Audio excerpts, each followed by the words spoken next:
Yeah.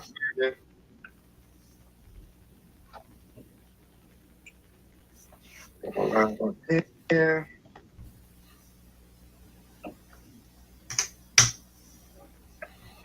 That's gay.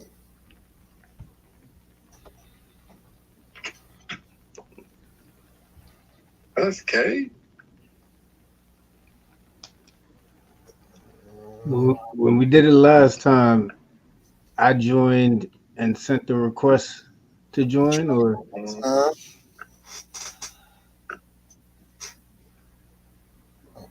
mm, One more time.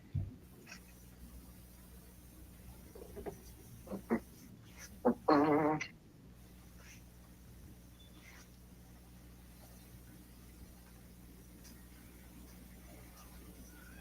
close it and come back in.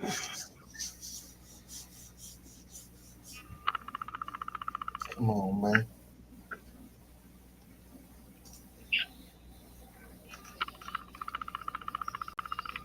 Come on, man.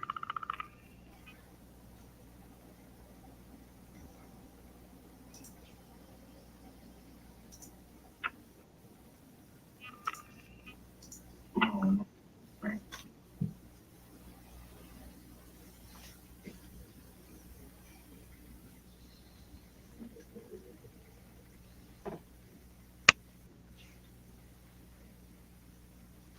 Mm.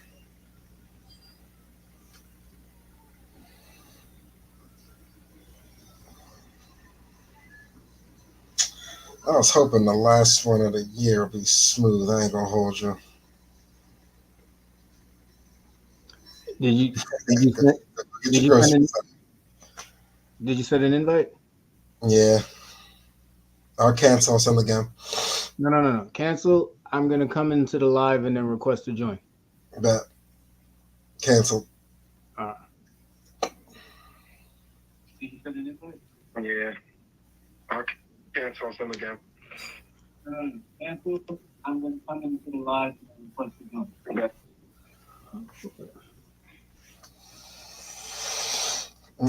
Mm.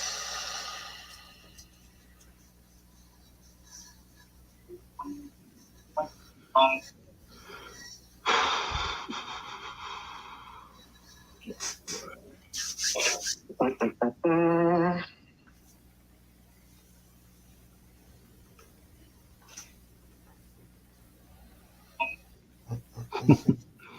He keeps saying request wasn't sent. Excuse me.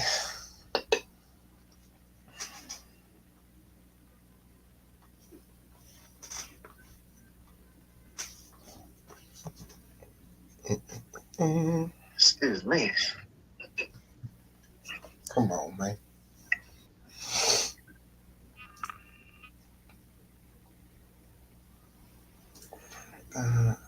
Like that. Yeah, it keeps saying request wasn't sent. Uh, uh, Keep saying what? It keeps saying request wasn't Okay. sent.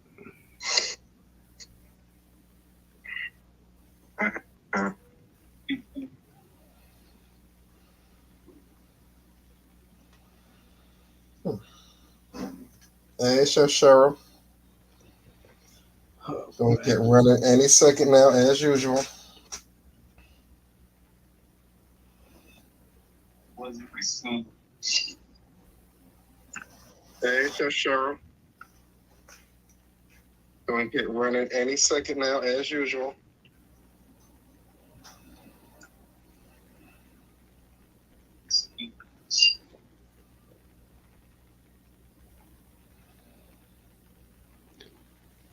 So you're unable to join.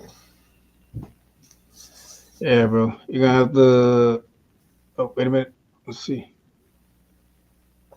What's up? I saw something come through real quick. Oh wait, we got action. I'll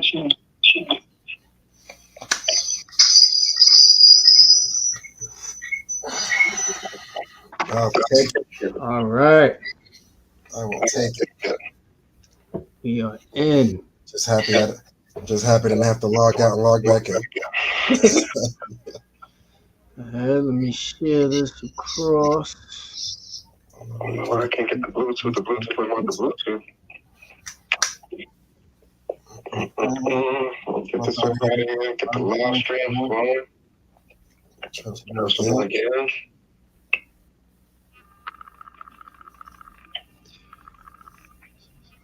You hear me good? Yeah. All right. Hey, 7-10, not bad. Nope. Early, but you know what I mean? Yeah, what's going on, people? Thank y'all for joining. What's going on, Jeff?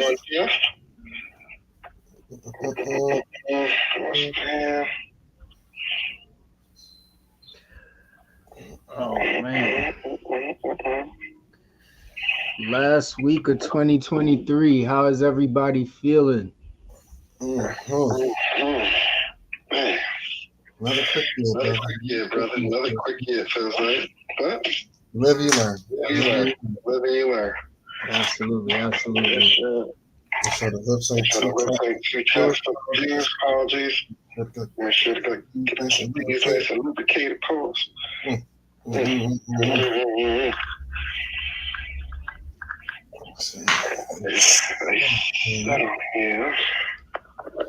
Aisha Cheryl said good. Everyone is here. How many tries? It only took us like 5 this time, Tanya. Wasn't bad. I mean, if you saw numbers all year long, you're happy with this situation. How many bags you got, though, Tanya? That's the real question. You know what I'm saying? So we got bad time with food deliveries.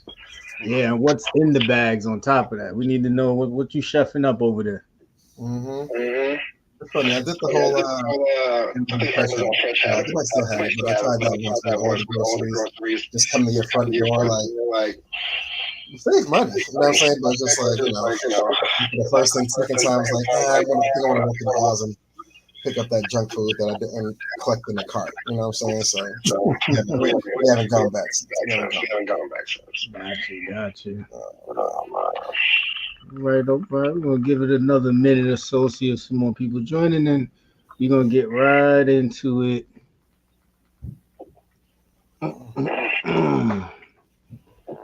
Just making sure everything's straight on my end. I ain't gonna lie to you, man. This week has felt like one long ass Sunday. Yeah, but mad naps, right? It's just it's like, I don't know what's going on. Like, this shit don't really. It doesn't feel like the middle of the week at all. That's a fact. That is a fact. Tanya says she made gumbo for Christmas. Okay.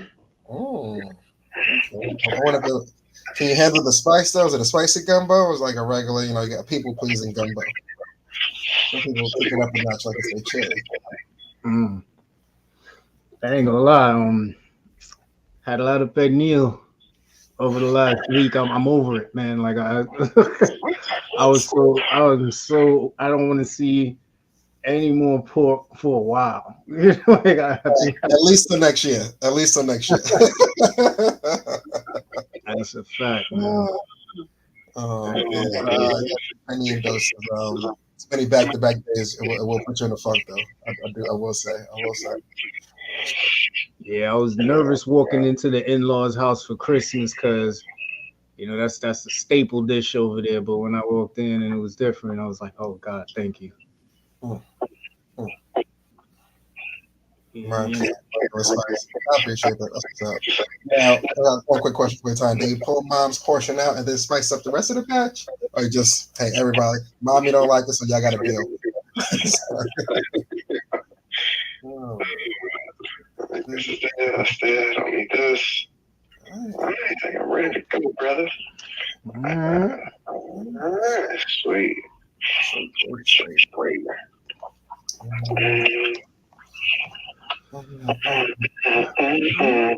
Well, quick welcome. I see we got Jeff in the building. Tanya, Chef Cheryl. More than likely, she's chefing up like 8 things right now while she's listening. Got Mr. And of course SKL, man. Appreciate y'all on. My man High Life just joined. What's going on, man? Mr. High Life, how you doing? How you been? Yes.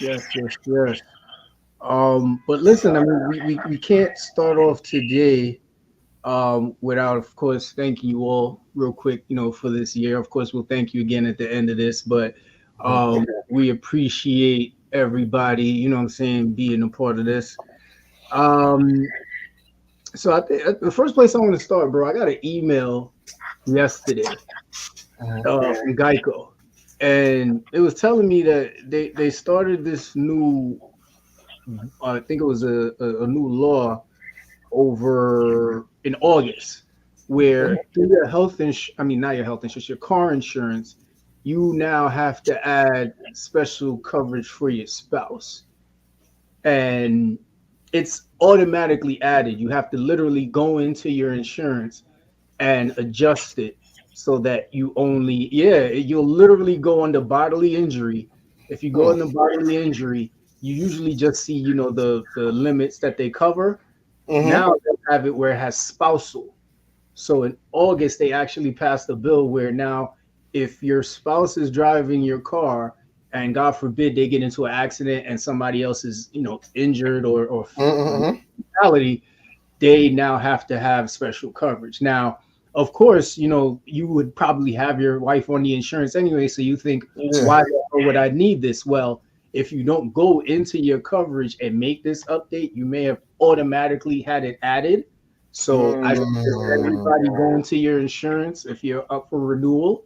You may want to go in and make sure that your bodily injury is not under spousal, because it will raise your premiums from what I've read so far. So just wanted to throw that tidbit out there. It's a New York State law, so I don't think everybody other states work with that. But I know it's a New York State law, so my New York people, I might want to check that out. And New York gonna find a way to add some extra stuff under the premium, ain't they?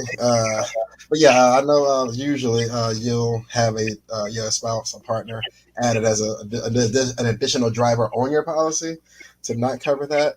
I'm just worried for the people with multiple partners. Like, how many spouses / partners you need me to add? Because I ain't adding everybody. Like, you know what I'm saying? So I was like, that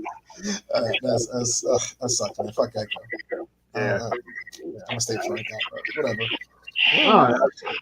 That's a liability coverage. Something that's not asked. Yeah. So one little quick funny note before we get into the quick Christmas recap. And I hope everybody, had a really good Christmas. Hopefully some fun, some joy, some laughs with family. Maybe you got good gifts. Maybe the gift was just being around family. Either way, that is perfectly fine. But a funny story about my son. My wife had some relatives in town, and you know how it is when families in town that, don't live in New York, they want to go see the tree, they want to walk around. So, I got about like 2 cups of Hennessy in me, and I'm feeling nice. And I'm like, yeah, when you guys going? Say, oh yeah, call us, maybe we could go too. So my wife has no idea that I'm having this conversation on the side. So they go over to her and they be like, hey, Sean said we should go see the tree. I was like, wait a minute. I said, call me. I didn't agree to anything. I said, call me. So my wife instantly says, nah, we busy. And then they look at me and they're like, he said he's down for it. She looked at me and said, what? I'm like, I mean, it was just an idea. I didn't say yes. The funny part comes when they go to ask Darius. Now, Darius is sitting there minding his business on his iPad. And they're like, Darius, you want to go see the tree? He was like, no. And they're like, why? We can go see the tree. We'll go together. He looks over in the corner. He says, I see a tree right there. Boom. Next question. I was in tears. Like, the kids are masters at the ugly truth, man. They don't care about your feelings. They're gonna tell you how they feel. Straight up. They say, hey man, I'm not here for the fillers or the background noise. I'm gonna just straight shoot and let you know what's going on. Like, I could go all the way out there if you want, but I got a tree right there in the living room. I've been looking at it all month, man. I don't no traffic over here, none of that. Absolutely. Shouts to Darius, man, keeping it real at all times. Oh wait, so long story short, did you have to go see the tree or not? No. You say Darius told everybody for us. Yeah, that was a drop the mic moment for real. That's what's up. Shouts to T Money. Shouts to T Money. Keeping it all in the family. Keeping it all.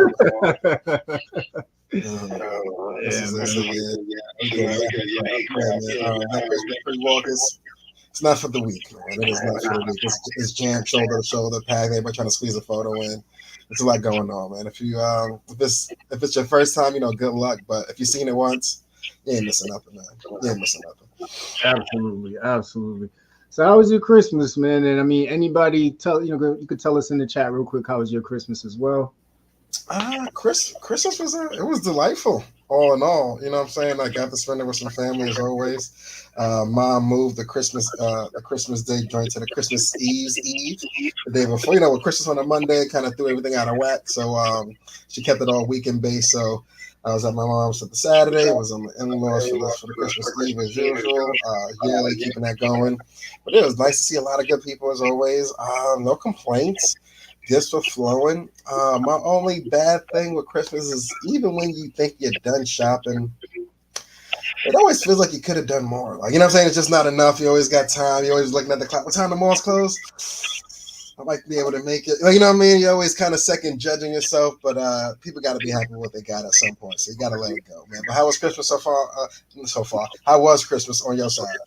Christmas was good. Actually, we went out a couple days ahead to my in-laws, just to spend some extra time.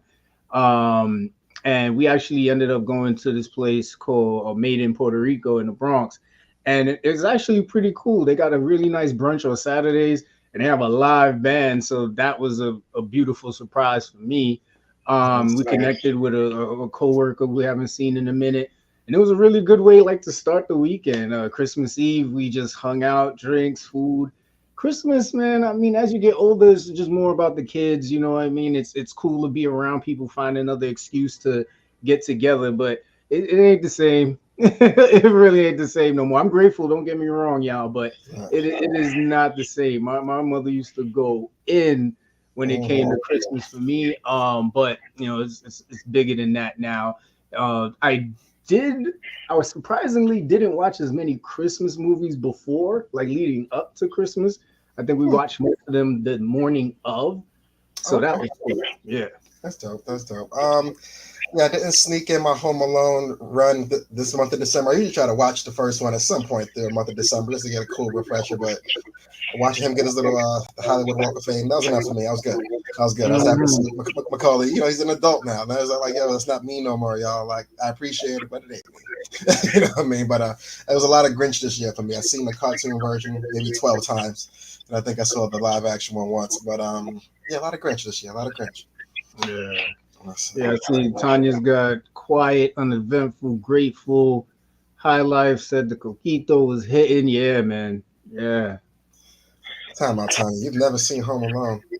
I'm about to give her a live paper discharge work. This ain't right. What you mean you never seen? You had to see Home Alone, man. None of them. Not even the first one. We got to get her right. We got to get her right. Yeah. There is one thing I do hate about Christmas though, because don't get me wrong, when the tree's getting pulled down, all the trimmings is on, everybody's around, everybody's in the moment. So, I want to put the star on. Make sure the reds and the white lights is nice. Let me get the trimmings. And it's dope. All December, everybody looking at it in glee and awe and happiness. But once Christmas comes and goes, everybody start fading away from the living room. Very Homer Simpson-like. It's like, yo, man, we gotta get these ornaments off. Everybody's like, oh man, I got practice today. I gotta get to work. I'm like, yo, what's all the input? It's output time. You know what I'm saying? It's like everybody busy, man. You gotta catch them on their schedule now. So that tree gonna be up for a little bit till we get everybody in sequence. I'll tell you that right now. I feel you. I think you got at least the end of January cut off. You know what I mean? When it's like, all right, bro, we gotta do something about this. But that was the one good thing about not decorating this year. We don't have to worry about that. So, the cleanup is definitely tough, man. One more thing about that Saturday brunch though, they had this kid on the keyboard, 9 years old. Little boy was a prodigy, man. He was out there playing with the rest of the band like it was nothing. Definitely shout outs to him. And then I saw a funny comment from Keith. I know he's not on yet, but he was like, Trinis be decorating their tree like it's carnival. And Mad in colors. the actual tree, it had all of these like bright colors. So no offense to my Trinidadian folks, you know what I mean? Maybe it's just his family that did it, but yeah, that had me laughing for a bit. That's funny. Oh, shouts to Nola. She joined. Shouts to Charlie. He just jumped in. Thanks for coming. We a little earlier today for this Wednesday. Do appreciate it. But I would like to see that tree out of curiosity. I'd like to see how a Trinidadian tree looks like in all its happiness. Can't say I've seen one live. Yeah, absolutely. Yeah. So talk to the man last night. I mean, well, actually yesterday into the night. Kwanzaa crawl, the Lee boys were out, man. How'd you feel? I felt good, man. I felt real good, man. Those 2-for-1 drinks, man. Woo, man. I ain't gonna lie to you, man. Things work. Things work. I was like, I ain't gotta do this talk once. You know what I'm saying? When we went up there, ordered 6 cups. He's like, wait, you want 6? He was confused. He was like, no, I need you to focus up. I need you to look at me. He's like, yeah. He want 2. I want 2, and he wants 2. Like, you know what I'm saying? It's buy 1, get 1 free. So we not, you know what I mean? We here to maximize our results. You know what I'm saying? But yeah, the 2-for-1 specials was hitting. The crowd was amazing. No complaints. Weather held up. It felt like it was gonna fake rain, but it never really came down. So that was a good run. But it was dope, man. Definitely looking forward to doing it again next year with the team, man. But it was super fun. How about you? What was your take on it? Oh, I loved it, man. Definitely the first experience kind of had me worried because I don't know if you remember, we was out there for like 2 hours in the cold, just trying to get bands. This was like pre-pandemic, and it was just a nightmare. Like from that experience, I was just like, I hope they cleaned it up, and they really did. Like they did a really good job. It was great to see, you know, a lot of people. I even saw somebody from junior high school that I haven't seen in forever. So it was really, really good. I think the first stop was Lamode over on 1401 Bedford. Like you said, the rum punches were on point. The jerk wings, those were spicy, man. Like, hey, and I'm a Spice fan. I ain't gonna lie to you. I'm a Spice fan, but when I took it by, I was like, ooh, he's got some kick on. I had to set the warning out. I said, bro, just a heads up, keep your water close. Like, you know what I'm saying? These got that kick. Yeah, even the French fries was hitting. Like, I wasn't like for no reason. Like, they taste like steak for some reason. It was mad good. But Lamont was a dope spot, nice setup. And there was the dude on our way out. Like, I had a certain jacket with the teddy bear logos on it. He's like, yo, Polo gang? I was like, yeah, I like Polo. He said, yo, come back on Wednesdays. We do like an RL night. I was like, every Wednesday? He's like, yeah. I was like, all right. I was like, I might see y'all next year. But I definitely go back to Lamode. It was a super, super dope vibe there. Yeah, definitely, Charlie. Definitely. Nose dripping spice, man. And then after Lamode, we hit Soul BK, man. Whoever was the DJ at that spot, he had that place lit, man. He was playing music I haven't heard since like mid 2000s, and man, it was a really good vibe. I was surprised I still had some moves, man. Like I woke up all right this morning. I was dancing like I was 20 all over again out there, but it was cool. It was cool. That's what it's all about, man. The Kwanzaa crawl. There was when we did. I think they stopped the 2-for-1s at this spot by the time we got there, but hey, they still had the punch going. You know what I mean? The rum punch, whatever they called it. But our bartender at the time, she threw mad ice on my drink, right? So I was just like, it's a lot of ice. I was like, hey, you mind? Can I get this? With less ice? You know what I'm saying? So she was like, yeah, had a little attitude, but whatever. Figured she'd been serving all day. And I whispered it over to you. I said, I hope she's not going to do what I think she's going to do. And I told her less ice. So she went and did it, man. She literally just scooped out like 6 cubes and left me with this amount of space in my cup. It was just white cup on the inside. I was like, she really just took the ice out and then refill it with liquid. I was like, so I seen the other bartenders say, hey, my man, I can see she's not happy, but listen, can you get my cup back to its original levels with no ice, just all liquid? He understood the assignment. You know what I'm saying? He threw straight rum in there for us. I was like, yeah, smash the party. You know what I'm saying? But once the drinks got situated, like you said, yeah, DJ was hitting all the 2000 classics. Heard a lot of good joints right after high school graduation pop off in there. Was happy to reflect on that, but I had no complaints from the second spot. It was super dope. Dope. I think it was straight up just like the bartender didn't get her Christmas bonus or something, man. Like who the hell was something was off. She might have been the last phone call and like, hey man, Becky called out. You busy? It's Dev and Christian. What you talking about? It's like, yeah, we know. That's why we called you first. You know what I'm saying? You always pick up. You always pick up. She was tight. But hey, one good thing, another thing with the Kwanzaa Crow. Hey, we drive all the time, most of the time, if I'm not mistaken. So we just used to being, the driver to an event. It just works that way most of the time. But my mom was like, "Yo, do an Uber." I was like, all right, it sounded a little suspect at first. I was like, a lot of extra money, you got to worry about that. But once you get out the car, you got to worry about parking. You got to worry about the shit. What was my V at? Like, was this the block? Yeah. Like, you know what I mean? You ain't got to worry about none of that shit no more. And shit, on the way home, I was able to fall asleep in the back seat like a passenger. That shit felt all right. He's like, hey, you home? He's knocking. He's like, oh. This is the place I put in. Yeah. It's like, all right, that's work. But shout out to Uber, man, getting everybody home safe in a decent manner and on time.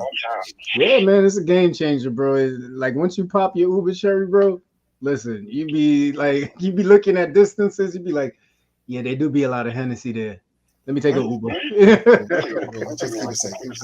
Before we get into the sports corner, the fact that the Uber was so clutch, I do got to ask you a quick question. We love to get places from the backseat if possible, but we also love to eat. You have to make a choice, lifetime for free. Would you choose a personal chef or a personal designated driver for the rest of your life for free? What you got? I'm going to go with personal chef. With a personal chef, do you see yourself going out to eat anymore? Or it's over now? It's done? Probably not. You said no point. No point. Yeah. I put on the menu. He made it. That's what's up. That's what's up. Like honestly, unless it's like a big event or celebration, if you're just talking about, hey man, let's go get some wings. Like man, I told the chef to get some wings. Man, come through. Word. Yeah, I ain't gonna lie. I might have to jump that. I might have to jump on that chef, man. I think the personal chef cooking up 2 to 3 meals a day. Yeah. I'll hop in an Uber when I need that ride every time I need it, man. That's definitely going with that one. Yeah. All right, man. Let's go over into sports real quick. Hang in there for my non-sports fans, but we got a lot of good shit that we're gonna run through. Number one, Lamar Jackson was cooking on Monday. Kenny, talk to me. Soulful too. And I asked a couple of people like last week because CMC, Christian McCaffrey, as well as Brock Purdy, who's putting up outstanding numbers as a second-year QB. They both, between them two and Lamar, it's a real tight MVP race. And I'm asking people straight up, like, hey man, Lamar handles his business on Monday. Is it good? Is there anything more to talk about? They're like, hey man, if it's a 6-3 game and they happen to win, probably not. You know what I'm saying? He'll have to show out and prove. You know what I'm saying? And boy, did he do that. He was doing nothing but the perfection, the perfect pass every time he had to. And the fact that his legs get him out of jams, but he's not a run-first quarterback, makes him the ultimate weapon because his head is always down the field. Even when there's a little bit of pressure, he can get out of it, keep you going on your route. The boy just performed. But don't get me wrong, the defense was stellar. This is still the 49ers on the other side of the ball. You know what I'm saying? And they got nothing but weapons. Debo and the rest of the squad. They kept them in check for the most part the first half. They was up by like a good 3 touchdowns in the third quarter. I was like, wow, they might let Lamar sit. Like, in the fourth quarter, I was looking, I was like, yeah, they can let him sit if they want to, but they kept it. I mean, they kept the professional, they kept them in. But after that, I think Lamar. Listen, Christian McCaffrey, granted they lost, but he still did his thing. He still had over $100 and running. He still caught a couple of touchdowns, if I'm not mistaken. But I think Lamar. I think he did what he had to do to get his MVP space. No, what about you? What you think? No, I agree. I agree with you wholeheartedly, man. And listen, it goes with the theme of today's live, right? The gift of honesty. Let's be honest.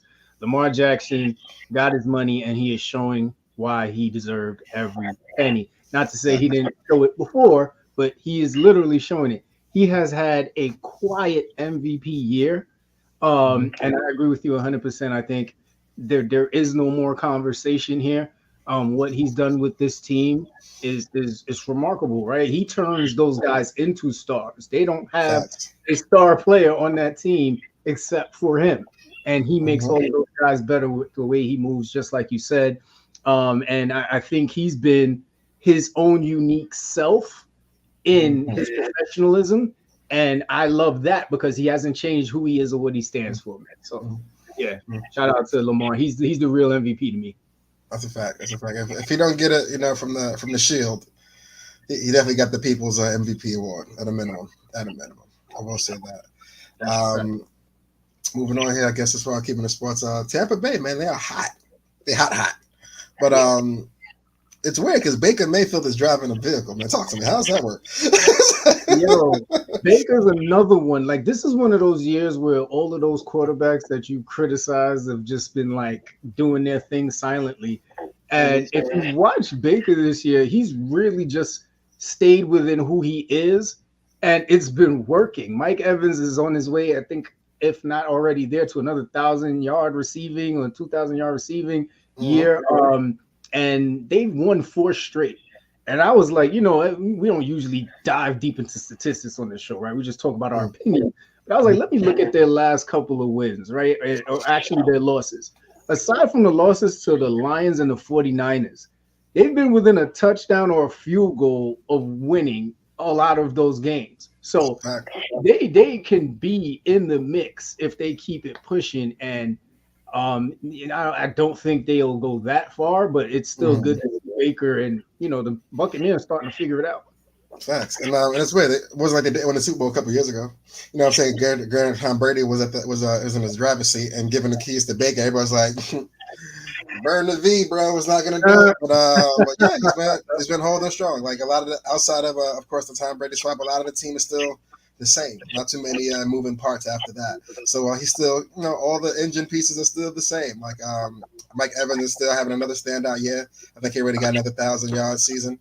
But I would like to see them go far. And Baker Mayfield, he's very he's a quiet, he's a loud cocky. I'll say that, but it's hard for him to really get into that mode if he's losing. You know what I'm saying? So when the team starts rolling and he's like on the upside of things, like you really start to see his personality and charisma really shine. So like you said, I would like to see how far they get, but they are going to run into some sort of big ass speed bump in the playoffs if they happen to get in. But we'll see. I'm not counting him out, but he's doing a damn good job over there. Yep. Oh man, and listen, man, the Lions, the Detroit Lions are back. If you have survived the last 15 years of watching NFL football, if you live in the New York region, you don't get too many Detroit games on Sunday unless you got the prime package or you're red zoning with the rest of us. But it's been a lot of paper bag fans over the years. You know what I'm saying? Where they had a couple 0-something seasons, where 1 or 2 win seasons, where they just couldn't get things right. But with the new coach in the last few years, they've been turning around slowly but surely. And hey, man, they've clinched their division, bro. That's big. I don't think I've ever heard that the Detroit Lions clinched their division. Like maybe they did it with Barry Sanders at that point in time. But the fact that they did it in the 2020s, shit, that's brand new milestone for them, bro. Yeah, absolutely. I think it's great. First time since 1993. Last time in the playoffs was 2016. I think this is amazing for Dan Campbell. He's changed the culture over there. This is a comeback resurgence career thing for Jared Goff. And they finally put it together. I'm still very, very hurt for Jamal Williams, though, man. I feel like a lot of that culture change, a lot of that emotion that they have now was from Jamal. And I don't know if they can send him an honorary something, you know what I mean? But that Lions team is not that good where they are now without Dan Campbell and without Jamal Williams and what he brought to that team. So I don't know if there's a way for him to come back next year and be a part of something, because he's Detroit Lions like culture. Facts. Keeping it football, who we move on one last time, is it's not on the docket, but quick shout out to the Las Vegas Raiders, but especially Antonio Pierce. They went into Arrowhead, handled business. Big business. Like there was a big underdog going in there, but defense was stout. They scored 2 touchdowns in 7 seconds on the defensive side. Super dope. But they was able to keep Mahomes and crew in check. And I know he's an interim coach due to the situation mid-season. Keith, I know he was an interim coach mid-season, but I really hope they keep him on board, keep him as the head coach moving forward. He's been extremely, extremely helpful for that culture there, man. They're getting it done. Yeah, absolutely going on. Man. Absolutely, man. I really, really think Antonio Pierce, I hope they give him the permanent job, just like you said, man. Yo, Keith, man, real quick, I shared with everybody a comment about what Trinis do when they decorate the tree, like it's carnival. So thank you very much for that, brother. Send me that picture because I swear we're gonna take that clip and we're gonna throw the picture of the tree in there just so it goes with it. That's a fact. We need one of them. All right. All right. So as we move out of, unless you had anything else, sports. No more sports. That's all I had. So as we move out of the sports segment, man, I just got a quick update before we get into the main topic. Anybody a big Chick-fil-A fan, brother? You a big Chick-fil-A fan? Big fan. Big fan. I fucks with everything on the menu. So I got some great news for you Chick-fil-A fans, right? Okay. You know, Sundays, Chick-fil-A is not open. And if you didn't know, because you don't go to Chick-fil-A on a Sunday, they're not open on Sundays, right? Well, New York has been very busy with bills. If you've been watching, you know, our show, we've been telling you about a lot of laws that are passed. Mm-hmm. But the New York State Assembly has put forth a new bill known as the Rest Stop Restaurant Act that would require food and beverage companies contracted to provide services along the thruway at the Port Authority in New York and New Jersey to stay open 7 days a week. So now this doesn't mean the Chick-fil-A that I think is like somewhere like on the west side and like the 40s or something like that. But when you're driving, you know what I'm saying, to go see, you know, probably see grandma or see your friend or whatever on a Sunday, if you go through there, you may see your Chick-fil-A open, man. You can pop in there now. This doesn't mean go be greedy and take unnecessary trips on Sunday just to get some Chick-fil-A, guys. That's a little crazy. Oh yeah, it's going down. Because it's funny, like I do feel like every time I am in a Chick-fil-A mood or whatever the case may be, it happens to be Sunday. And I go, oh, you know what I'm saying? So you just move on. That's all it is. You know what I mean? But listen, I do want to see a quick height to weight ratio on the people that was on the New York State Assembly to push this one through. Got a good feeling on the heavy side. Hey, I'm not saying they are. But I just felt there were other things they could have got to before the year was out. Like they chose to put this at the forefront. They moved it up. I ain't mad at that. But I really hope Chick-fil-A don't go, oh, really? And which locations are this that you're referring to? And they just shut them down and move them 2.2 miles that way to the right. Just so we ain't got to mess with our Sunday. And I mean, I thought you said something else about Chick-fil-A. High life. I'm about to send you, you got to go paperwork too. But I really just hope they don't take it the wrong way. Go, you want us to open, eh? Because we're close to the thruway, eh? We're gonna relocate those stores 0.6 blocks away, so we ain't gotta worry about that shit.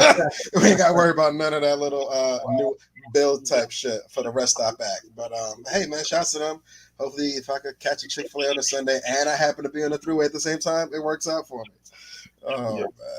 Yeah, you make an interesting point because for those workers, right, if you think about their job description and their hours, shit changes now. You know what I mean? Like, I don't know if they have a union or anything, but it sounds like they can go to the negotiation table if everything works out with this bill and say, listen, man, you ain't telling me 7 days. What's happening?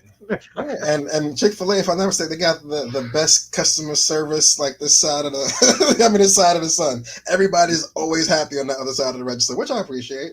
But shit, if you start adding Sundays to their schedule, they might not be as happy on Monday no more. You know what I mean? So don't mess with the formula if it's been working. But hey, we shall see. Yeah, I agree with High Life, man. You know, some things shouldn't change. You know what I mean? And yeah, there are some unique things about a company that make them who they are. So it will be interesting to see what this does. It's like you said, Kenny. Sundays, you've always wanted it, but was it because you really wanted it, or because you knew you couldn't have it? Right? That's the mental thing about it. That's tricky. Just laughing at Keith. Yeah, Keith, man. There's so much change coming, man. I hope they don't start touching religion, because then it's gonna get serious. It's gonna get nasty. It's gonna get real nasty. I'll stop. Yeah, absolutely.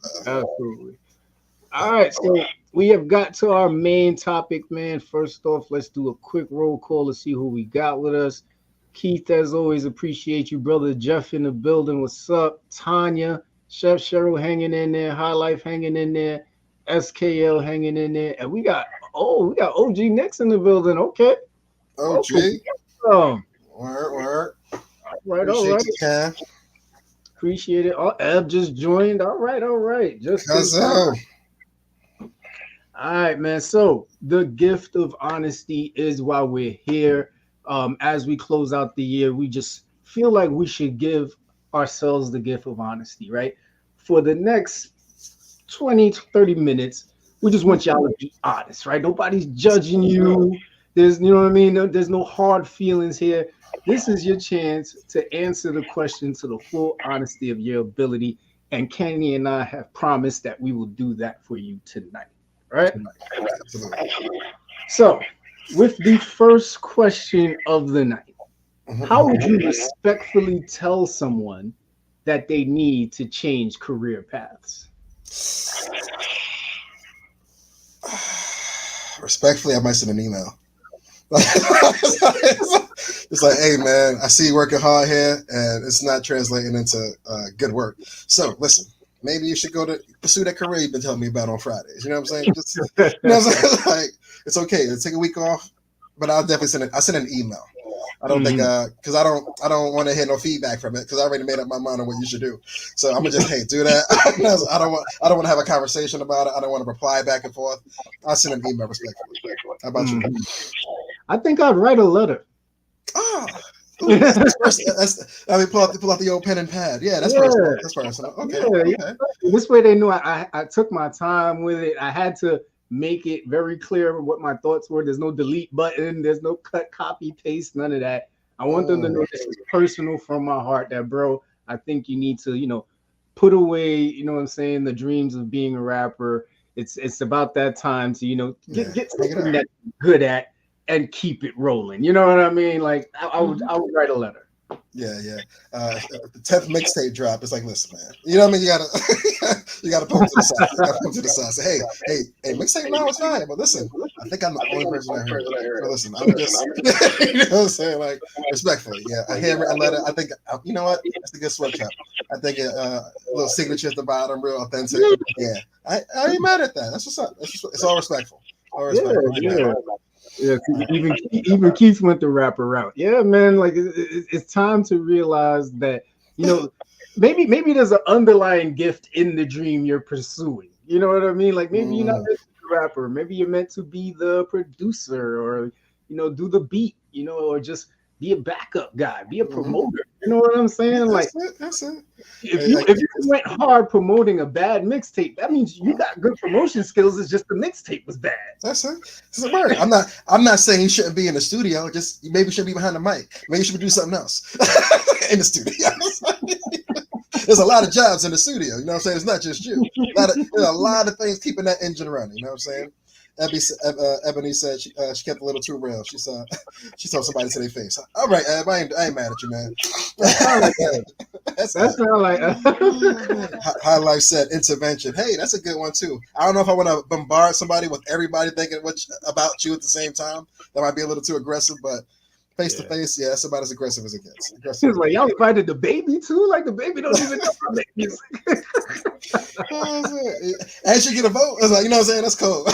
You know what I mean? That's cool. That's cool. You don't want that. All right, next question I got for you. Do you think you could tell your boss about a hygiene issue? Yes, I could. Yes, I could.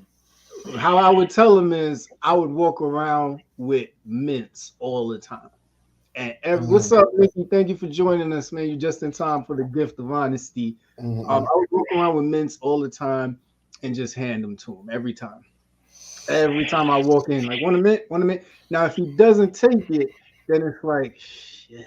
Like now I gotta be honest, because I'm the type of friend that, like, if I see like you got something in your eye, you got something like the things that most people would probably not tell you about, I'll be the first person like, yeah, man, like that shirt, that shit don't fit no more, fam. You know what I'm saying? That's a tough one. If my boss had a hygiene issue, would I be able to? If I'm being compensated well at my actual job, it'd be very tough for me to be very forthcoming with that information face to face. I might create an email just to send one anonymously, like, "Hey, man, you didn't hear this from me. You didn't hear this from me, but yeah, man, that organic soap you've been using, it's not working, man. It's not, you need something with some more strength to it. You know what I'm saying? You definitely need something with some more strength. But I don't think I can tell them if I'm underpaid or I didn't get the hours I wanted or they keep denying my vacation requests. Yeah, I might be a little blunt.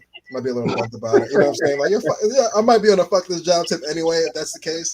But if I like the job, like the people, everything's working out, I have to send an anonymous letter, like under the mouse. Yeah, like a little sticky note under the mouse pad. You know what I'm saying? What the hell is this? Who wrote this? Like, you know what I mean? It might be one of those situations. You know what I mean? Yeah. But Ev said I would introduce new smells, like give one as a gift. Ooh. So I like this candle. Keep it in your room. You know, all right. I respect that one. What was that? I was just gonna say something. Oh yeah, I was sending an anonymous letter to HR. It's cold. That's snitching. All right. I was sending because I can't trust you, but to take that letter and then do what you need to do. So I need somebody with authority to come in and say what's happening over here. This is like, because technically this is interfering with the workplace. Yeah, you know what I mean? If the hygiene isn't right, something got to change. You know, that's impacting productivity. I can't be productive if I gotta be like this the entire time we try to talk to each other. Sometimes you gotta press the coworker like, yo, did you put fish in the microwave again? Yo. You got to press them. I've done that before. I felt so bad. Some things need to be said. I felt so bad. No, I'm talking about I've literally like put fish in the microwave and then brought it back to my desk and like stunk up the entire work. I was so hungry, bro. I was not thinking about nobody else. I was not thinking about nobody else. There was like 4 people in cubicles around me, and it was like, yo, what the fuck is that? And I was just there with my plate, like eating mad quick, trying to get rid of the evidence. Yeah, I skedaddled to that break room so fast, man. Man. All right. So everybody, this one's a good one. We're gonna give y'all some time to think about it while we answer. Name 2 things that 2023 has made you come to grips with about yourself.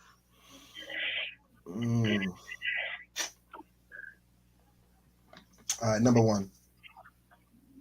As much as the athlete I was back in the 90s, I have come to grips that I'm not a big fan of working out. Like, I keep telling myself, I keep trying to psych myself into it. It's like, oh man, another 20 push-ups knocked out, you know what I'm saying? But those ain't consistent.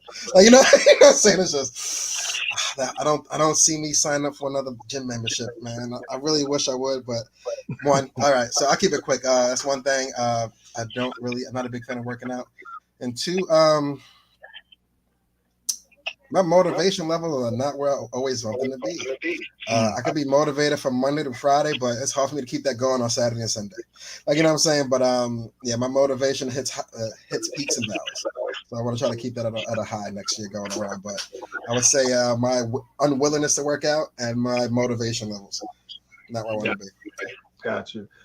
2023, man. 2023 made me come to grips with I'm still breaking out of my comfort zone. And for 2024, the real challenge is to take those leaps that make me scared as hell. And it's going to mean, probably not being in places where I've been for a very long time, not doing things that I've done for a very long time in order to really reach the full potential that I think I'm possible of. That's something definitely this year taught me. And another thing this year taught me too is I have to come to grips with the fact that, it's okay to be in the driver's seat. Because I've always tried to tell myself, the more you empower others, the more you collaborate with others and entrust that, they can do something, it's going to work out. But sometimes people are really there to really just help you. You know what I mean?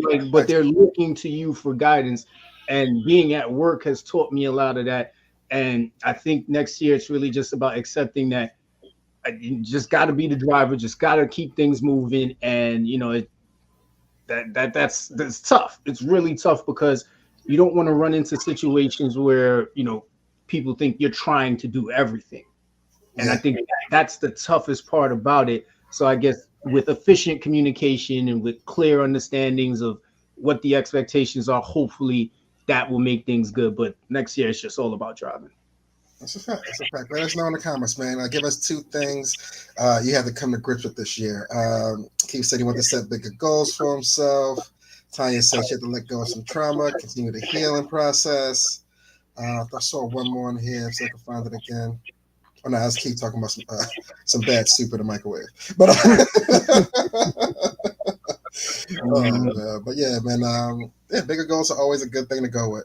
Always a good thing to go with. Yeah. Next question we got.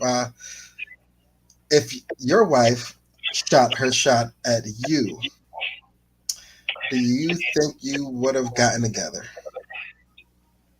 To be honest with you, I want to say no. And it's weird with me. Yeah, it's weird. It has nothing to do with her. It has nothing to do with anything else because she's always looked great to me and been a great person. It's just, I don't know. Like I'm used to being the pursuer. And I've always had this weird thing about if a girl's showing way too much interest in me, something's wrong. And I know that's wrong. I know that's very wrong. You know what I mean? And it is what it is. But yeah, I've always just been weird like that. To me, it's really just been like, yeah, why you? What's wrong with you that you coming after me? What about you? If she shot her shot at me, I think we would be just for because the test of time as far as relationship. I can always tell people that, man, I was the catch, man. She had to come find me. You know what I'm saying? I might pull you, you know what I mean? Gabby Douglas card out there. You know what I mean? No. I'm the catch. I'm the prize. You know what I mean? She came looking for a brother. You know what I'm saying? Ha. Guess what? She found me. Like, you know what I'm saying? But yeah, I think it would still would have worked out. I think I definitely would have played it up there. I would let the kids know down the line. Everybody said, man, she was all over me, man. And I gave her a shot. You know what I'm saying? But hey, it worked out. You know what I mean? I definitely try to expand and make it a bigger situation than it probably was. But I think it would still work out. I think it still would have worked out. I feel you, man. I appreciate the honesty, Tanya. I think we're all works in progress in everything that we do in life. But I think there's something special about when you have that self-awareness of something that you could have been a little better at. And High Life, man, definitely, I definitely see your creativity coming out, brother. And, we definitely got to talk about having you on here at some point. He's working on some really good stuff on his side. So this is great, y'all. Keep sharing, keep telling us, what are some things this year that you came to grips with that you're going into next year? Like, we got to be better in this area, man. All right. So, this is FCP, man. We always get a little spicy on here. You know what I'm saying? Like we are a very, very flexible podcast. And this one is really, really deep here because this is going to be very personal, but we want y'all to understand that this is a real thing that tends to happen. What would you do? And since we have, a mixed crowd here, what would you do if your partner told you, this is your partner for plenty of years now, right? They have never been satisfied with your sex? Oh, man. We have been in a long relationship and you ain't said nothing since. You need to go to hell with that secret. Keep that shit to yourself. Don't fuck up my mojo. Don't do this to me now, bro. You had all. What would you do in the first 12 months? You could have been said something like, you know what I'm saying? Like, don't keep this fake shit going. Like, you know what I mean? Now I gotta rethink everything. Like, was that a real moan? Like, you know what I'm saying? Was that everything is coming into play? Like, nah, you gotta die with that secret, baby. You gotta take that to the grave with you. Sorry. Like, you know what I'm saying? Like, you should have been said something. You gotta live with this shit like I do now. Nah. Yeah. I literally think I would shed a thug tear. Like, I would shed, like, my wife has complained so much about me not crying in certain situations. I think I would bawl like a baby if she told me some shit like that. Because, like you said, man, like, I would have questions, but with each question, it would be like the knife twisting and the wound just getting worse. And I don't know how I would be able to function after that. Like now, you kind of want to call up everybody you had sex with before and say, were you satisfied? Right, like what are we doing? Are we adults here? Like either gonna be an adult and eat it the rest of your life, or just say something early in a relationship. Yeah. Oh man, that's pain. That's pain. Because silly us, we assume we was putting that work in, right? turns out, you know what I'm saying? You wasn't. Oh man, like that's terrible. You used to get up out of that bed thinking you was the man. Like I put it down. She was laying there all in the love juice and just like smiling. And then you was walking around, man. You was thinking you was that dude. Meanwhile, she was just like playing with your ego. That's crazy. Walking with mad confidence to the fridge, butt naked. So I'm gonna get the good juice today. Like, you know what I'm saying? Like you thinking everything's kosher. Like, oh man, that would hurt. That'd hurt my soul. That'd hurt my soul. That's some shit you gotta hold on to the lawyers is a corruption us, and we just split your shit up. So, and another thing, what's up? It's like, oh bitch, no. It's like, oh hell no. Like, you know what I'm saying? Like, but yeah, keep that shit with you. You got down with that. OG Nick said, yeah, it's unacceptable. So we are going to be swingers or what? How we fixing this?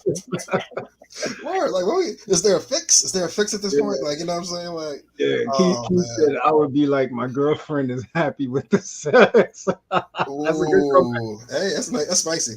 That's spicy. but just be prepared. That's a two-way street, man.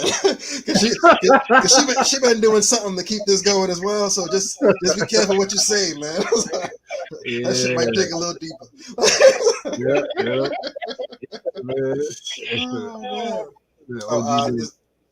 But that's not okay. It would definitely be a problem. Clearly, there's also a communication issue. Yeah, absolutely. Facts. Absolutely. Listen, I don't care what people say about the male ego. There are just some things, people, that you need to be serious about. Yes. All right, you need to be honest about. This is the gift of honesty, people. You need to walk over to whoever it is you've been lying to and tell them the truth tonight. Get it out your system before you go celebrating with these people, knowing that you want to tell them something that's wrong. Yeah, gotta tell them. The sooner the better, man. Gotta treat it like a band-aid. Just rip it off, man. Get it done. Yeah. Please, for everybody's sake. Please. Next question I got. We kind of touched on it earlier with the boss with the bad hygiene issue, but depending on your, I guess, personal connection with someone, do you tell everyone about these imperfections upon notice, or do you let it stew pending the relationship? Like, for example, if somebody flies open and you're at Starbucks, but like they're next in line, do you say something? Got food on the face, like get some shit hanging out your nose? Like, do you let the relationship you have with that person dictate whether you say something or not? It depends. If it's a stranger, it depends on how I'm feeling that morning. Like, let's say, I hit a nice parlay the night before. Mm-hmm. You know what I'm saying? My wife did that freaky thing that she does like every 3 months. And I wake up the next morning and I see this person at Starbucks and they got their fly open, like, hey, yo, bro, fix that. Yeah, you know what I mean? Like, your fridge is open, dog. You know what I mean? Like, let me fix that. Like, hey, yo, ski. You know what I'm saying? Like, hook that up, man. But if I've known you for a long time, it all depends on how I know you receive information and how serious the information is. If I know that you're not really too good with criticism, then I have to kind of professional stir up that thing. You know what I mean? I gotta put that spin on it. But then there's some people that they just appreciate the honesty, and those are the easy ones. Yeah. I'm gonna say personally, I'm a fan of awkward, so like I get real close to them, like, hey man, don't make no sudden movements. Listen to me. You got some shit in your left nostril that only I can see. Don't go for the nose right now after I leave, but just know. All right, man. Good luck. I just leave him with that, you know what I'm saying? But whether it be a stranger or somebody I do know, I try to get as close as possible to without being super awkward. I don't want to get, I want to give him like stranger danger scare. But just, hey, man, fix it. Something. But I got to say something. Yeah. Yeah. And it seems like that's the mutual feeling in the crowd. Okay. Mm-hmm. All right. Okay. Ooh. All right. So this one is real, y'all. Worst Christmas gift you ever got from a loved one? I remember like it was yesterday. It's all right. Listen, hey, this loved one will forever nameless, faceless. You'll never know who or what this was. Like it might. Unfortunately, outside of my wife, she might be the only person that knows this to this day. But hey, I'm not the flashiest guy. I'm very black, white, blue, yellow. I mean, black, white, blue, gray. I don't do much. You know what I'm saying? Like I'm very calm. I don't do a lot. You know what I'm saying? But there was this one Christmas. I received a hat and scarf set. Now, you don't see me in scarves much, Sean. You know me. You know what I'm saying? Like I own a scarf or two, but I don't use them. Like you know what I'm saying? We all got a scarf, but no, what's good, Lynn? But I got this yellow Old Navy fuzzy hat color combination.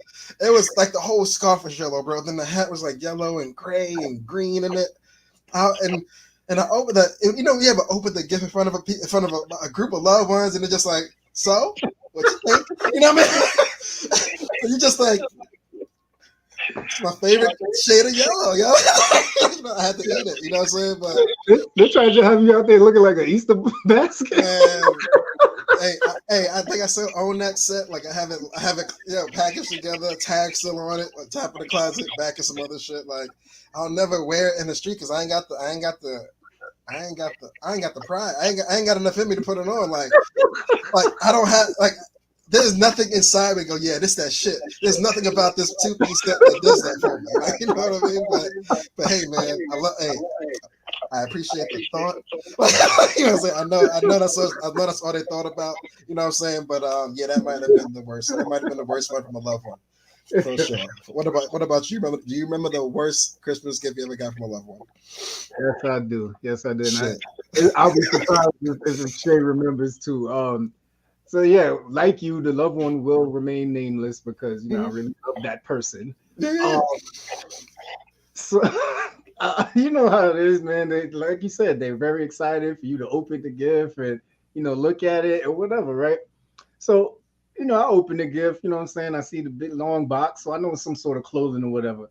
So I take this shirt out, bro, and I do one of these flop joints. It's this really oversized, like beige Levi's joint, and I'm looking at it, and I'm just like, I gotta keep the smile on. Like that was the hardest thing, like keeping the smile on so that they can't read that I am not interested. I'm probably never wearing this, but I opened it, and I'm just like. Like I got no words, so I'm like, this is cool. Like this is cool. This is very nice. Like this is cool. Really nice. Thank you. Yeah, I was like, thank you so much. Oh my god, like I'm gonna wear this. Yeah, man. It was like something, and I'm the opposite, man. I can be a bit in the designer category, but at the same time, I appreciate any gift as long as it makes sense for me and what I usually wear. Correct. This thing would never make it on me. You know what I mean? And this was before like I was really like getting into the workout stage. So there was really no use for this shirt. I can't wear it to work. I'm not gonna wear it to the club or an event. So it was just a shirt. So that was the worst one, man. And then the worst thing was actually, just having to lie to this person that I love in the moment, so they didn't feel bad. But here's the kicker: they kept talking about the process of them shopping for it and saying, "I knew this was something that he would like. I knew it. You don't even know me. It's like that's what hurts. That's what hurts even more. He was like, "Yo, I was looking all week. You know what I'm saying?" And then I seen it. I was like, "Oh yeah, this is it." this is you. This is definitely you. Like, I wrapped it up. You know what I mean? Really thought you would have loved it. But hey, man, let us know in the comments what's the worst gift you ever got from a loved one. We'd love to see. Here's the funny thing, right? I tried to forget it on purpose. You know how before you leave you put all the gifts in one big bag. Not that kind of forget. Oh, that's cold. They chased you down. We had all our bags, and we was running the door. They were like, "Oh wait, you forgetting your gift?" I was like, "Oh, so, what I have done?" Can't forget the shirt. I need this in the closet tonight. Oh shit! Yeah, that could have been terrible. That could have been terrible. Oh man, we got workout clothes, sex toys. How is that a worse gift? I kind of want Lynn to explain, but then I don't want Lynn to explain at the same time. Oh God, Jesus Christ! Oh man. Ass, and another time a Starbucks gift card. Listen, I'm gonna say this for Keith. Sex is not a gift. It is not a Christmas gift. Yes, I'm saying it. Sex is not a Christmas gift. What if it's a bow? No, even with the bow. First off, where's the bow going? We gotta go, man. It's like, what are you gifting, man? You know what I mean? Like, it's a bow there. Like you gonna pull that bow or not? If the bow is edible, maybe. All right. Now you're getting creative. Spice it up a little bit. Oh man. All right, next one. All right. Back in the 90s, you played basketball, played some football. We dabbled in some sport. My question to you: if you continue your sports career and made it professionally, would your current partner still be the one? No. Damn.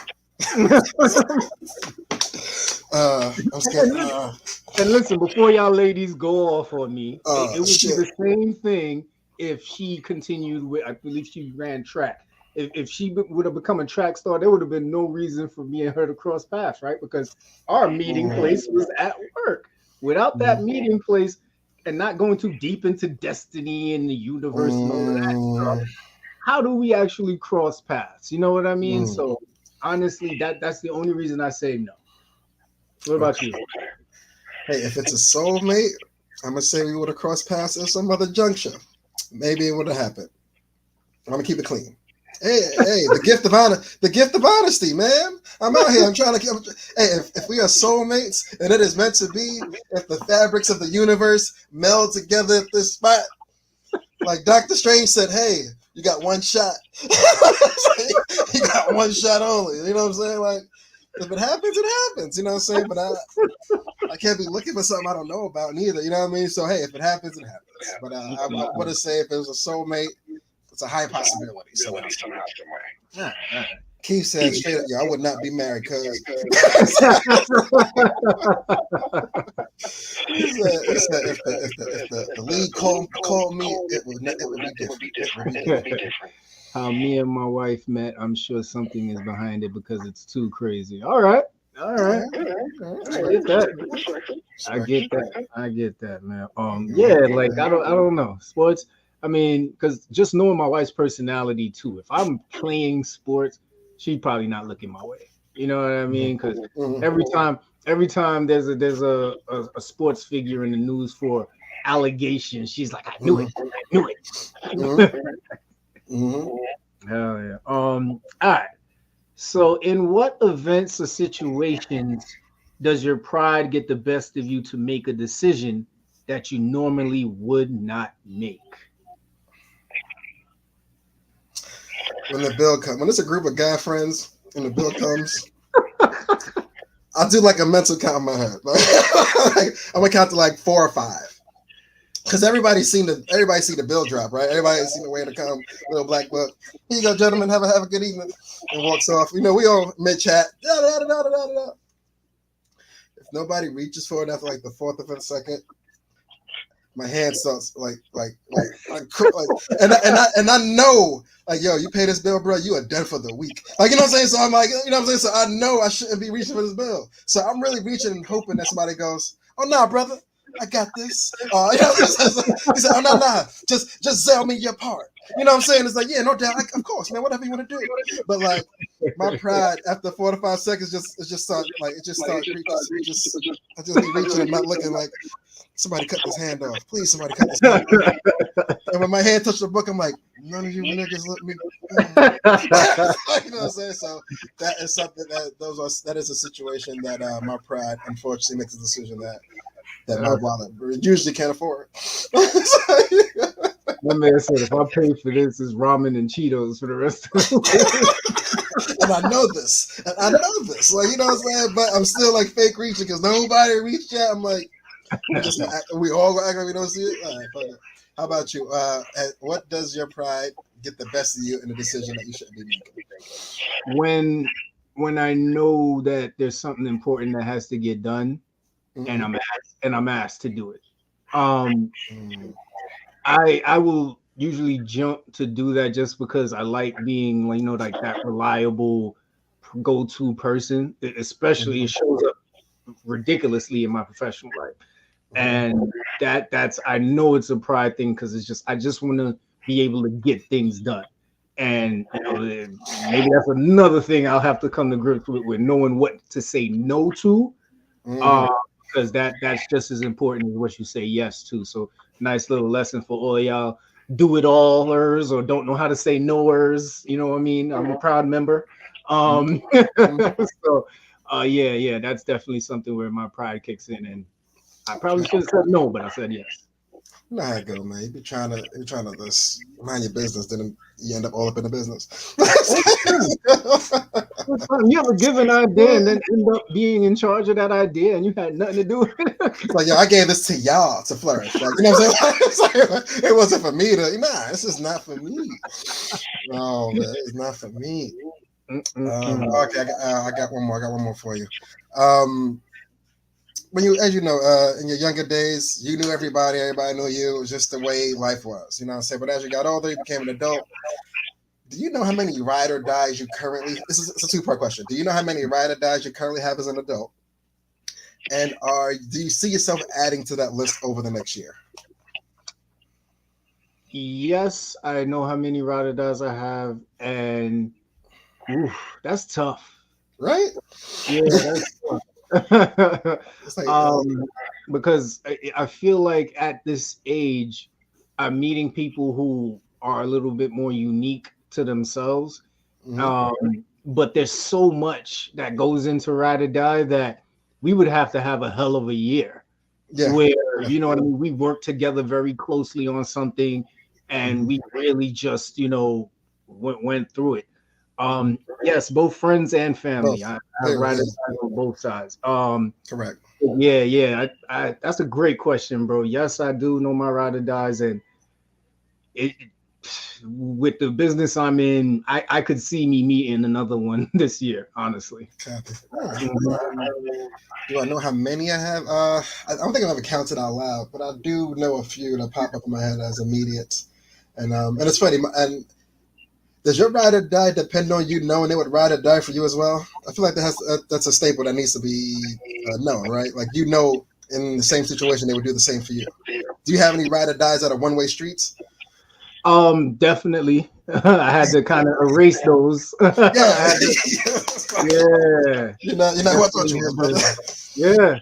Yeah, definitely had to wash my hands over the last decade, to be honest with you. But it's one of those underlying things, right? And we'll talk about it later when we talk about our favorite episodes for this year, but it's definitely one of those underlying, you just see the action. You never really talked about it. It's just y'all been in these moments where it's like, oh shit, like that's my ride or die. And you kind of expected it, but really didn't say anything about it. But when you actually saw it in action, it was just like it solidified everything. Yeah. That hurt. Yes, how the body. Yeah, how the body ride or die. We can say that. My condolences, Tanya. Terrible thing to have to go through, unfortunately. But on my side, I would be willing to add to that list, but like you said, mad checks got to get marked off as far as us being in that type of relationship where I feel it's a two-way street, like you're willing to ride or die for me as well in the same circumstance. But finding out that ride or die wasn't ready to ride when it was time, that hurts. Yeah, that hurts. It's like, yo, why are you running? That is one phrase I never want to say to somebody that I truly love and I had on that list. The shit got shaken, and all I see is the back of your sneakers. It's like, yo, where are you going right? That's one thing I never want to have to go through. But I'm definitely want to add to the list if all the check marks, like you said earlier, hit. Yep, absolutely. Oh man, so the gift of honesty, people. I think this was a really good segment that we wanted to end the year off, which is just kind of lay all our cards on the table. I think the biggest gift you could give to yourself is to be honest with yourself and to be honest with people. I mean, at the end of the day, people have to accept how you really feel. I get sometimes we got to kind of put our professional corporate spin on things just because of too much honesty sometimes can cause some opportunities to not be present or be pretty much stopped. But all in all, you should definitely bring your unique self into everything that you do because that's what's going to make it special, right? It's you. Absolutely. But let's get into this. Let's start the closing remarks up. Hey, it's been a long year, 2023. We're here. This is the last live, technically, of the year. We'll see you next week, of course, but next week's the new year, so we'll talk about that then. But so far this year, what was your favorite episode, my good man? I got to go with the gaslighting episode, man. Shout out to Nola and Katari Villanueva for joining us. Because, as I have said before, I am a chronic gaslighter. I'm working on it. But I think I'm sorry, go ahead. I'll let you finish.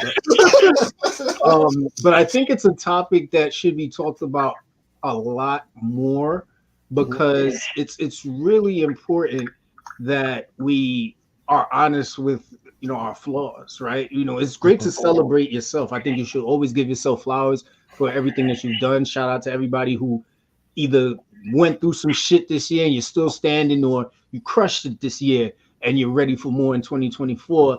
Either way, shout out to you because you're here. You know what I'm saying? You're doing what you got to do. But that episode, man, I mean, getting their perspective. Nola is really, really deep and reflective, and Katari, she's definitely one of those rising stars when it comes to reflection and self-awareness and healing. So yeah, that's my favorite episode for this year. All right. Me on my side, I think we'll go with Mr. Steve, A Story from the Soul. I think Granty had a ton of awesome stories to share with us as far as being an entrepreneur and his rise to where he is today. But his media / office / go-to room, I don't think I've seen a better one yet, bro. It's like it has everything that you would want in a locker way. You know what I'm saying? As far as like, yo, I gotta go do some work. That's the best fucking place to fucking work. You know what I'm saying? So shout out to him. Start to that episode. That might have been one of my favorites this year. Nice, man. What about your favorite moment of this year? We've had a lot of really good moments, bro. Tell me one of your favorites. See, that one was tough. We do have a lot of moments, but I think for me personally, I think the addition of the live element that we've added to the show this year, it was able to bring us close to a lot of people. We met Tanya and never seen her. Like, you know what I'm saying? Like it was able for us to just have another way of touching with the audience, like connecting with people that I happen to have a couple of some free time throughout the week to kind of join on these weekly items. But I think the live stream part might have been my best overall kind of moment. A lot of little moments within that, but it's hard for me to pinpoint one actual thing. Do you have a favorite moment from this year?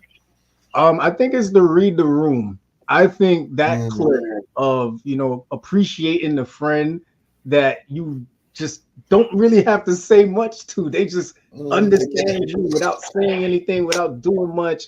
And that one spread like wildfire. A lot of y'all shared it. So shout out to y'all. Really thank y'all for that. That one blew up on TikTok as well. But having a friend that could read the room is so elite. So yeah, that's my favorite moment of the year. But it was so many, man. Like Tanya said last week, having O on there, the dad series. I'm pretty sure that one, I'm very excited about that series going into next year. We're definitely going to see how we can expand on that, bring more of these great fathers that we know on and talk about their experiences. But yeah, man, just a lot of great moments, like you said, man. Yeah, man. We had a lot of guests this year too, man. Talk to me. What did we do this year? Well, we started the year off with learning education. So shout out to Lawrence Fauntleroy, man.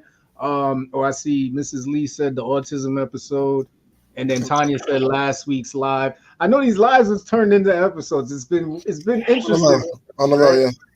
We've literally been on these lives, and we just like the live interaction. As you can see, we thrive off that, and we love talking to y'all, man. Y'all are the people that give us a reason to come on here, to be honest with you. But yeah, we started it off with education with Lawrence Fauntleroy, Director of Experiential Learning at Lehman College School of Business.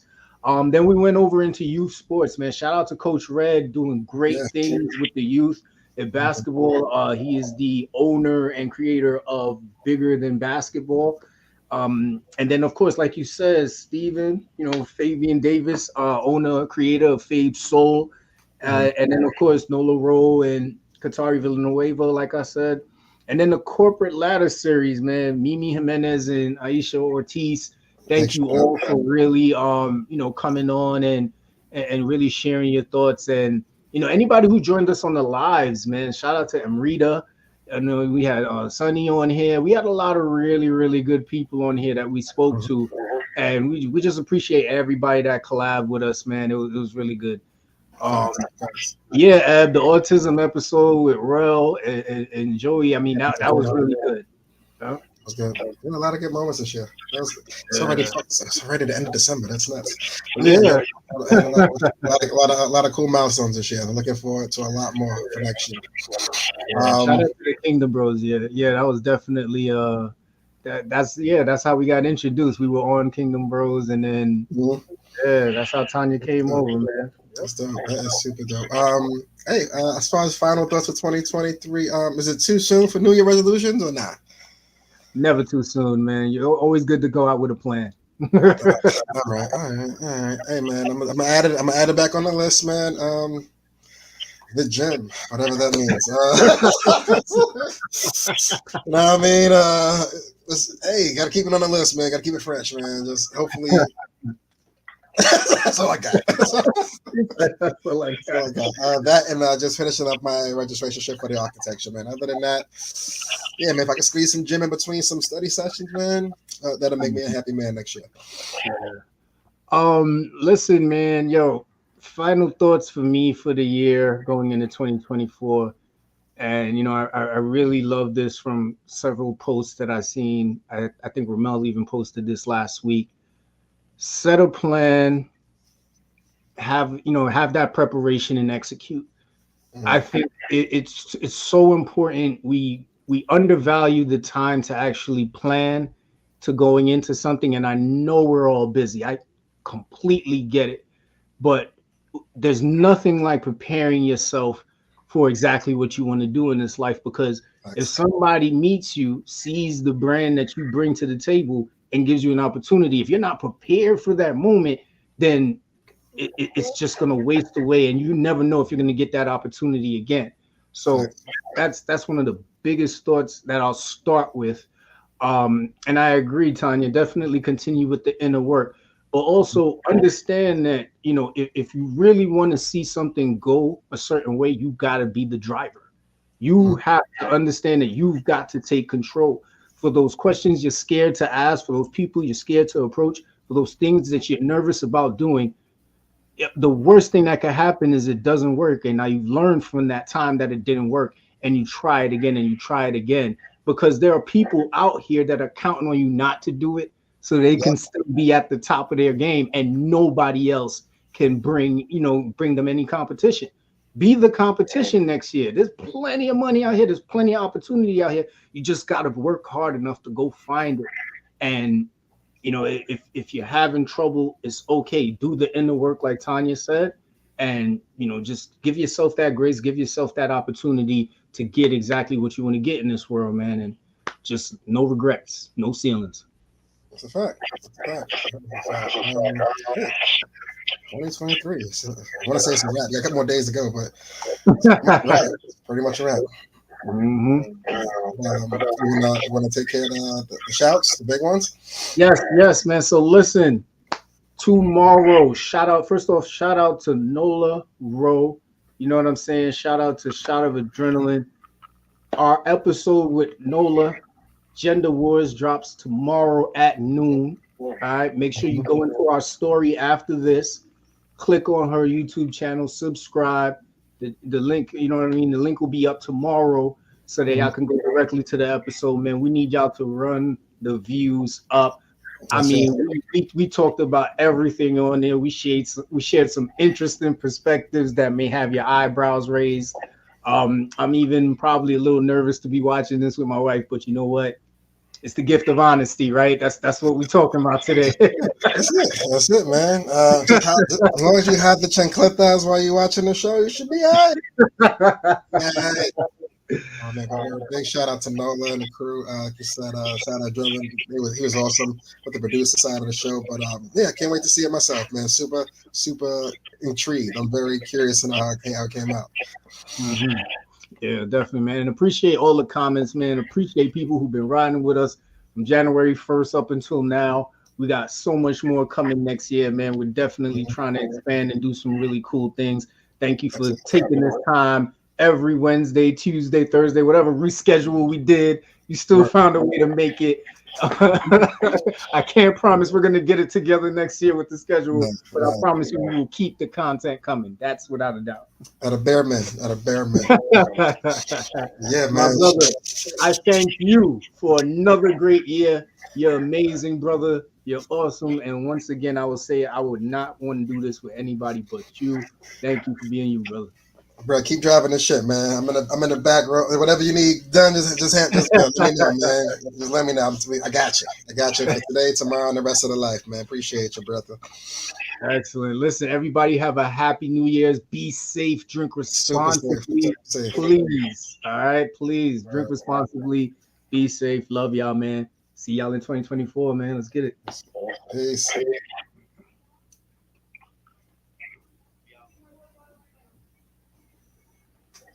Peace. Mm-hmm.